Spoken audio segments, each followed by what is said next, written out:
আমরা অনেক সময় আমাদের ক্যান্ডেলস্টিক্স চার্টে অনেক এই টাইপের কিছু ক্যান্ডেল আমরা দেখতে পাবো, যেটা হচ্ছে যে long upper shadow, that means বডির চাইতে তার শ্যাডোটা প্রায় 3 গুণ, 3.5 গুণ বা 4 গুণ হয়ে থাকে, বা নিচে হচ্ছে তার বডির সমান হাফ বা এরকম টাইপের একটু থাকবে, আর উপরে থাকবে হচ্ছে 3 থেকে 4 গুণ। ঠিক সেম, উপরে তার বডিটা ছোট আকারে হবে এবং নিচের যে শ্যাডোটা সেটা হবে অনেক বড়, তার বডির চাইতে 3 থেকে 4 গুণ, লাইক দ্যাট, এরকম। সো এটাকে আমরা লং শ্যাডোজ ক্যান্ডেলস্টিক্স বলবো, এবং এটার মিনিং হচ্ছে এই ক্যান্ডেলটা আপনাকে যেটা মিন করতেছে, লং আপার শ্যাডো, যেটা লং আপার শ্যাডো ক্যান্ডেলটা যেটা আপনাকে যে জিনিসটা মিন করতেছে সেটা হচ্ছে যে যখন এই ক্যান্ডেলটা তৈরি হবে তখন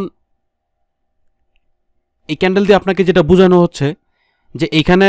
বায়ারদের প্রচুর প্রেশার ছিল, বাট তারা সেখানে কিন্তু তাদের অবস্থান ধরে রাখতে পারে নাই, শেষ পর্যায়ে মার্কেটটা বিয়ারিশ অবস্থায় ক্লোজ হয়েছে। ঠিক সেম অপোজিটে যখন এই ক্যান্ডেলটা আপনি দেখতে পাবেন তখন এইখানে সেলারদের প্রচুর প্রেশার ছিল এবং তারা মার্কেটটাকে টেনে নিচে নিয়ে এসেছিল, কিন্তু তারা তাদের অবস্থান ধরে রাখতে পারে নাই, শেষবেশ মার্কেট ক্যান্ডেলটা হচ্ছে বুলিশ মোডেই সেখানে ক্লোজ হয়েছে। তো আমরা এই যখন ক্যান্ডেলস্টিক্স চার্টে এই ধরনের ক্যান্ডেল দেখব, সো ভয় পাওয়ার কিছু নাই যে এখানে মার্কেট হচ্ছে উপরের দিকে চলে যাচ্ছে, না, ক্যান্ডেলটা ক্লোজ হওয়ার পর আমরা বুঝতে পারবো যে না, এটা উপরের দিকে যাবে না, এই ট্রেন্ডটা ডাউন ট্রেন্ড কন্টিনিউ হবে। আর যখন আমরা এই ধরনের ক্যান্ডেল পাবো, মানে